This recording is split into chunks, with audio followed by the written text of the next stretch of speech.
Dans un monde régi par l'argent, le pouvoir et la logique, il existe encore des rencontres inexplicables qui bouleversent une vie entière. Ce jour-là, William Stone, milliardaire célèbre pour sa froideur et son génie des affaires, se retrouve étrangement perdu dans une ruelle d'un petit quartier qu'il n'a jamais visité. Là, il croise une petite fille, à peine âgée de 9 ans, qui semble savoir bien plus de choses qu'elle ne devrait. Elle l'aide à retrouver son chemin.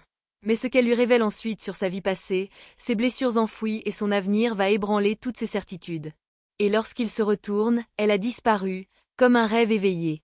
Était-ce un ange? Une messagère?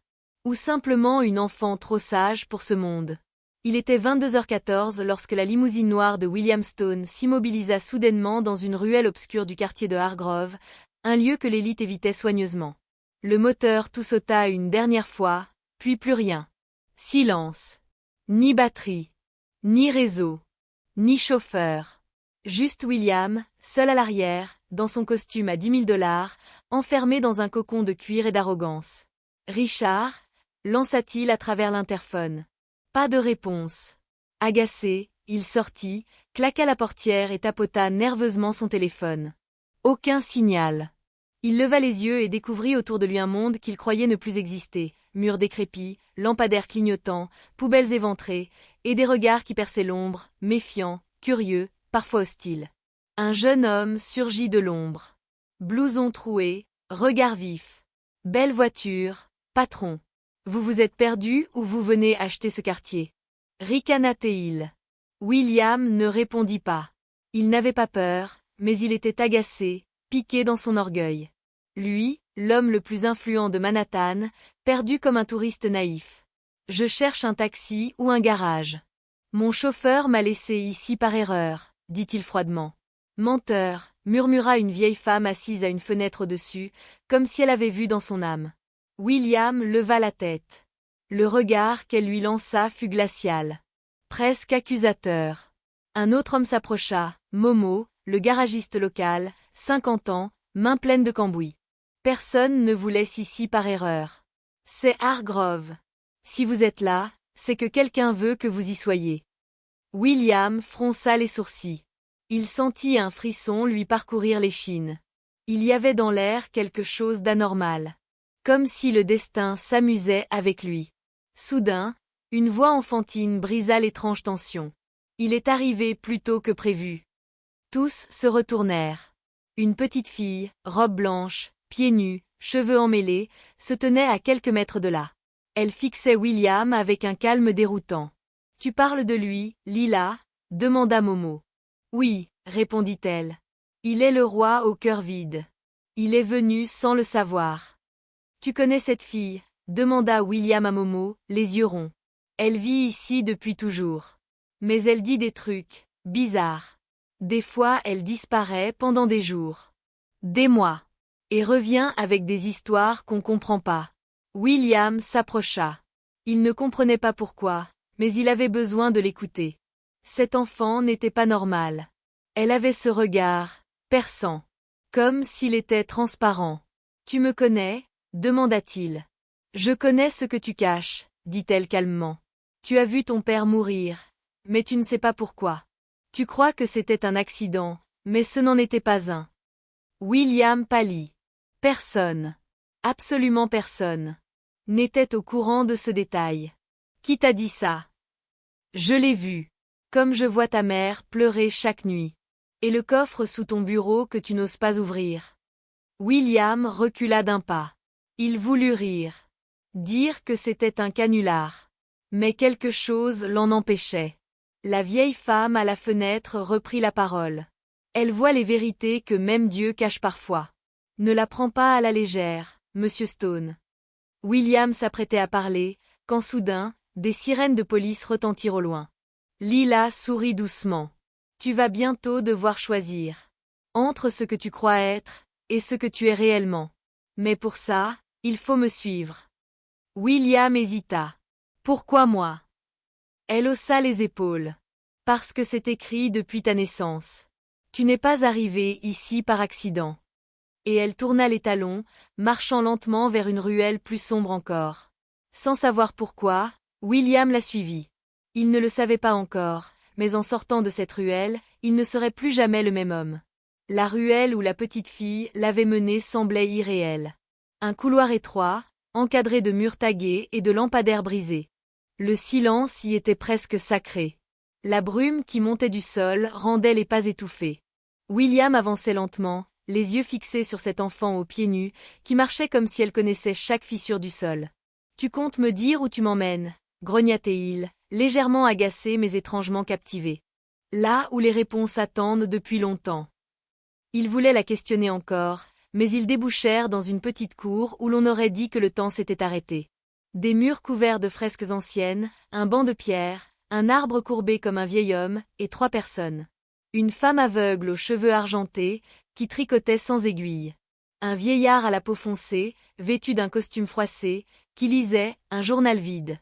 Et un jeune garçon muet au regard fixe, tenant un sablier géant sans sable. « William Stone, bienvenue », dit la femme sans même lever les yeux. « On t'attendait », ajouta le vieillard sans tourner la tête.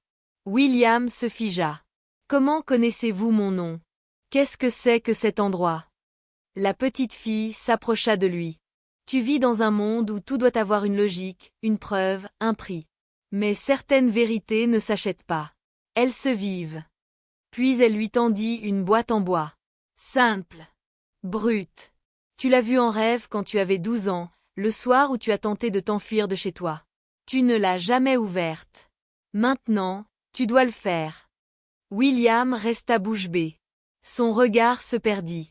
Elle disait vrai. Cette boîte, c'était un cauchemar d'enfance récurrent qu'il n'avait jamais compris. Il l'ouvrit. À l'intérieur, une vieille montre à gousset. Celle de son père. Brisée à l'envers. Et un petit mot, froissé, écrit d'une main tremblante. Pardon, William. Ce que j'ai fait, c'était pour te protéger. Il venait pour toi. Il chancela. C'est impossible. Cette montre a été enterrée avec lui. Non, répondit le vieillard, qui se leva enfin. Ton père a simulé sa mort. Il a fait semblant, pour que ceux qui contrôlaient sa vie ne t'atteignent pas. William s'approcha du vieil homme. Qui êtes-vous ? Je suis la dernière personne à qui il a parlé. Il travaillait pour eux, William. Pour ceux qui manipulent les marchés, les guerres, les technologies. Il a voulu sortir, et il a payé le prix. Un frisson glacial parcourut l'échine du milliardaire.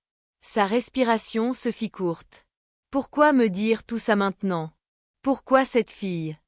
La petite leva les yeux vers lui. Parce que tu es sur le point de faire la même erreur. Tu crois diriger ton empire, mais tu n'es qu'un pion. Une transaction de plus. Elle s'approcha lentement. Dans 7 jours, tu signeras un accord avec l'initiative Orion. Et dans 6 mois, tu déclencheras une crise mondiale qui anéantira des millions de vies. Tu penses sauver ton entreprise. Tu penseras avoir gagné. Mais tu perdras ton âme. William déglutit. Il était au bord de la panique. Mais aussi, fasciné. Comment tu sais tout ça ? Elle répondit simplement. Parce que je suis née le jour de ta faute. Et parce que je ne suis pas vraiment une petite fille. Silence. Le garçon au sablier retourna son étrange objet. Du sable noir commença à couler. Ton temps vient de recommencer, souffla la femme aveugle. William voulut avancer. La retenir. Comprendre. Mais la lumière vacilla. Un claquement sourd. Le banc vide. L'arbre. Le silence. La fille avait disparu. Et William se retrouva seul. La boîte dans ses mains. Le souffle court. Le lendemain matin, William Stone se réveilla en sursaut dans son immense appartement new-yorkais. Pourtant, malgré les murs de marbre et le silence feutré du luxe, il se sentait comme un étranger dans sa propre vie. Sur la table basse, la boîte, la montre, et un papier griffonné qui n'était pas là la veille. Retrouve-moi à l'orphelinat Saint-Helena. Elle t'attend. Il hésita. Puis, sans réfléchir, il s'habilla et prit la route. L'orphelinat en question se trouvait dans un quartier abandonné du Bronx. Fermé depuis 20 ans. Mais les portes étaient ouvertes. Comme si, on l'attendait. Des rires d'enfants résonnaient faiblement dans les couloirs vides. Des dessins jaunis sur les murs. Une balançoire rouillée au centre de la cour intérieure. Et puis, une voix. Douce. Claire. Tu es revenu. Tu as encore le choix, mais le temps s'accélère. C'était elle. Lila. Toujours pieds nus. Toujours sereine. Mais cette fois, une femme l'accompagnait. Brune. Élégante. Les traits d'un passé trop bien enterré. Je m'appelle Anna. Anna Moreau. Et, je suis ta tante, William. Il recula instinctivement. Il n'avait jamais entendu ce nom. C'est impossible. Mon père n'avait pas de sœur. C'est ce qu'il t'a fait croire. Pour te protéger. Elle sortit un dossier, jauni, attaché par une ficelle. Tu n'es pas né à Chicago comme on te l'a dit. Tu es né ici, à Saint Helena, pendant la grande tempête de 1986. Ta mère, Claire, a accouché ici dans le plus grand secret. Parce que ton père était en fuite. Parce qu'il te cherchait déjà. Qui il? Demanda William, la voix tremblante. Ceux qui ont fondé Orion. La société secrète que tu crois être sur le point d'intégrer. Lila s'approcha.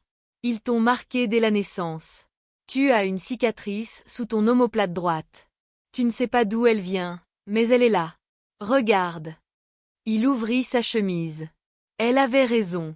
Un petit motif en forme de spirale, à peine visible. Anna poursuivit. Ton père travaillait pour eux. Il pensait pouvoir utiliser leurs ressources pour bâtir son empire, jusqu'à ce qu'il découvre la vérité. Orion ne veut pas contrôler le monde. Ils veulent le réinitialiser. Effacer l'ancien. Créer un monde nouveau, sans mémoire, sans passé. Et toi, tu étais censé être leur clé. Silence. William s'effondra sur un vieux fauteuil. Pourquoi moi? Lila, immobile, répondit d'une voix basse. Parce que tu es né avec un don. Tu vois sans le savoir. Tu sens ce qui vient. Mais on t'a appris à ignorer ton instinct. Elle s'approcha, posa sa main sur sa tempe. Et tout à coup, des images surgirent. Des souvenirs enfouis. La voix d'une femme qui chantait doucement. Un homme en sueur fuyant dans un tunnel. Un bébé. Des cris. Des flammes. Et un nom murmuré, celui qui choisira. William tomba à genoux, le souffle coupé. Anna se pencha. Tu es un ponteur. Dans leur prophétie, tu es celui qui ouvrira la porte entre deux mondes, celui du chaos ou celui de la mémoire. Et si je refuse, murmura-t-il. Lila le fixa. Dans 5 jours, tu signeras ce contrat. Sauf si tu changes ton destin. Sauf si tu oses affronter Orion. Mais ce choix aura un prix. Quel genre de prix? Elle ne répondit pas. Elle tendit simplement un autre papier, avec une photo ancienne. Un bébé. Une infirmière. Et derrière, une autre enfant. Aux cheveux emmêlés. Au regard d'étoile. Exactement le visage de Lila. Mais la photo datait de 1986. William blêmit. Qui es-tu vraiment? Mais elle avait déjà disparu. Encore une fois. Depuis sa rencontre avec Lila et la révélation de son passé, William Stone n'était plus le même homme. Le regard vide, il observait la ville à travers les vitres de son immense bureau perché au 97e étage. Là où il avait autrefois ressenti du pouvoir, il ne voyait désormais que du vide. Les écrans bourdonnaient de chiffres, les appels de ses associés se multipliaient, la presse attendait sa signature pour finaliser le projet Orion, mais lui, il restait silencieux. Tout ce qu'il voulait, c'était la revoir. Il retourna à l'orphelinat Sainte-Helena. Vide. Aucun dossier. Aucun enregistrement. Comme si le lieu n'avait jamais existé. Il contacta Anna Moreau. Messagerie. Injoignable. Il envoya des détectives. Des agents privés. Ils revinrent bredouille.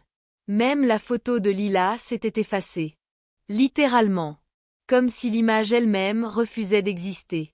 Un soir, il descendit au quartier de Hargrove. Le même endroit où tout avait commencé. Les gens le regardaient avec crainte, d'autres avec compassion. Mais quelque chose avait changé en lui. Il ne venait plus en conquérant. Il venait en homme brisé. En quête de vérité. Au coin de la rue, il retrouva Momo, le garagiste.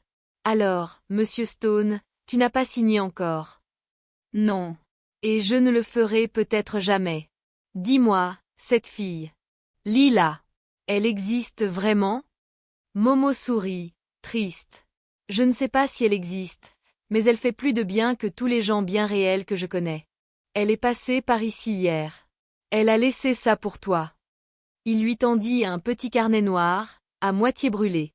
À l'intérieur, des pages couvertes d'une écriture d'enfant. Des rêves. Des visions. Des noms.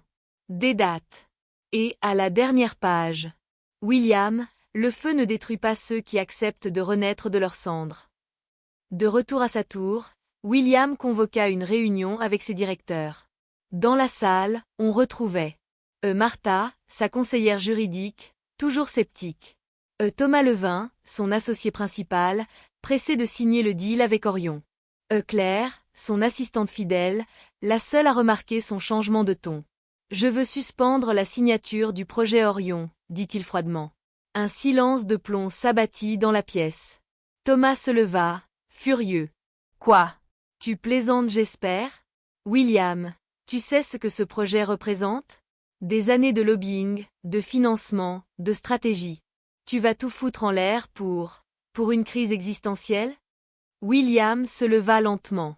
Son regard était différent. Plus doux. Plus profond. Je préfère perdre un empire que vendre mon âme. Tu crois à ces légendes maintenant? À cette gamine? Tu perds la tête. Claire s'approcha doucement. Et si ce n'était pas une perte de tête, mais un réveil? William la regarda. Pour la première fois, il la vit vraiment. Il vit les gens. Il entendit leur silence. Leur douleur. Thomas, si tu veux signer, fais-le sans moi. Mais ne viens pas pleurer quand ce monde se fissurera sous tes pieds. Quelques jours plus tard, William retourna à la maison d'enfance de son père, dans un vieux village côtier. Là-bas, il trouva un ancien journal intime de Claire, sa mère. Dans une page déchirée, elle écrivait « William n'est pas né pour construire des murs. Il est né pour ouvrir des portes. Même si ces portes mènent au feu. » Il ferma les yeux. Et comprit. Il devait tout changer. Son entreprise. Sa mission. Sa vie. Il appela les hôpitaux, les orphelinats. Il finança des écoles, des abris. Il fit arrêter les projets les plus destructeurs d'Orion, au prix de pertes financières colossales. Il était critiqué, accusé de folie, mais il tenait bon. Et chaque nuit, dans ses rêves, il voyait Lila. Toujours pieds nus. Toujours souriante. Mais silencieuse. Un soir, alors qu'il descendait dans le hall désert de sa tour, un veilleur de nuit lui tendit une enveloppe. Une jeune fille l'a laissée pour vous. Elle avait les yeux, comme le ciel d'hiver. À l'intérieur, une seule phrase, écrite dans la même écriture que le carnet. Quand le monde s'endormira, tu sauras où me trouver. Le temps avait passé. 3 mois. Puis 6. William Stone n'était plus ce qu'il avait été. Il n'était plus le magnate froid et calculateur. Il était devenu un bâtisseur d'âme, un homme de silence, de regard profond, qui cherchait à comprendre ce que le pouvoir avait tenté de lui faire oublier, la vérité. Il finança une fondation au nom de Lila, bien que personne ne l'ait jamais retrouvée. Pas de dossier scolaire. Pas de traces de naissance. Pas même une empreinte digitale. Même Anna Moreau, la prétendue tante, s'était comme évaporée. Son appartement? Vide. Son identité? Inventée. William engagea les meilleurs enquêteurs, hackers, spécialistes en mémoire numérique. Rien. Absolument rien. Dans ses recherches, il rencontra de nouvelles figures. Jonas Beck, un professeur d'histoire ésotérique qui lui parla des enfants messagers apparaissant à certaines personnes clés, au tournant de l'histoire. Et sœur Mathilde, une religieuse aveugle qui affirmait avoir vu la petite aux pieds nus en rêve chaque veille de catastrophe, et chaque matin de résurrection. Et Helena Ruiz, une jeune fille rescapée d'un incendie, qui raconta qu'une enfant aux yeux comme des étoiles l'avait guidée vers la sortie. William notait tout, recoupait, relisait. Et une phrase revenait, partout, dans toutes les langues. Elle ne vient pas pour rester. Elle vient pour réveiller. Dans ses conférences, William ne parlait plus de chiffres, mais de destin. Il racontait son histoire sans honte, face aux rires des sceptiques, aux critiques des médias. Mais il tenait bon. Un jour, dans une école qu'il avait fait construire à Hargrove, il demanda à une classe. « Est-ce que quelqu'un ici connaît une petite fille nommée Lila ?» Une main se leva. Celle d'un garçon timide, prénommé Malik. « Moi, monsieur. Elle vient parfois la nuit. Elle me parle dans mes rêves. Elle dit que vous êtes son ami, et qu'elle reviendra quand le monde sera prêt. » Un soir, alors que William se recueillait seul dans le vieux jardin de Saint Helena, une brise souffla doucement. Le vieux banc de pierre grinça. Une lumière pâle caressa les feuilles. Et sur le sol, écrit avec des pétales, un mot. Merci. Il ne sourit pas. Il ne pleura pas. Il s'inclina simplement. William Stone n'avait peut-être jamais touché Lila du bout des doigts. Mais elle avait touché son âme. Elle n'existait peut-être pas sur papier, ni dans les bases de données. Mais elle vivait dans chaque décision qu'il prenait. Elle vivait dans chaque enfant sauvé, chaque injustice arrêtée, chaque acte de paix. Et dans cette absence, dans cette trace invisible, elle était plus réelle que jamais. As-tu déjà croisé quelqu'un qui a bouleversé ta vie sans prévenir? Une parole, un regard, un geste qui t'a fait changer de chemin? Si cette histoire t'a touché, si tu crois, toi aussi, que certaines rencontres sont des rendez-vous du destin. Abonne-toi à notre chaîne pour ne pas rater les prochaines histoires. Des récits puissants, inspirants, qui parlent à l'âme et réveillent le cœur. Like, partage, et laisse en commentaire. As-tu déjà rencontré ton Lila? À très vite, pour une nouvelle histoire qui pourrait bien changer ta vie.